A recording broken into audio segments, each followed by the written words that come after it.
ঈদ মোবারক সবাইকে। কেউ বললেন আবার আমি বাসি ঈদ মোবারক দিছি।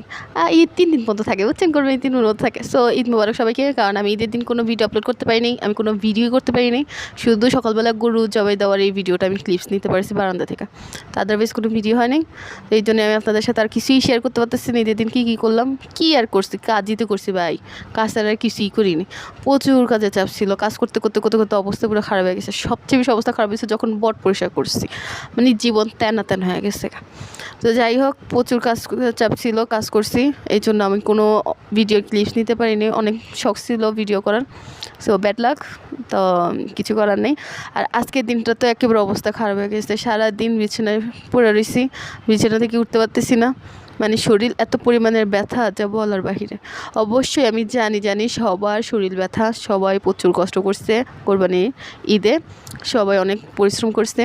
সো সবার জন্য দোয়া রইল, আর আমার জন্য দোয়া করেন। কমেন্টে জানাবেন কে ঈদ কীরকম কাটলো, কাজে কাটছে আপাতত, তারপর জানাবেন।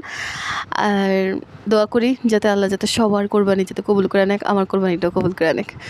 চ্যানেলটা সাবস্ক্রাইব করবেন, ওকে? আর অবশ্যই সবাই ভালো থাকবেন, সুস্থ থাকবেন। আর আজকে কিছু বলার নেই, শরীরটা বেশি ভালো না।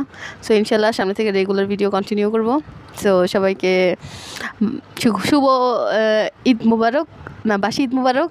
ইনশাল্লাহ সবাই ভালো থাকবেন, ওকে? আল্লাহ হাফেজ।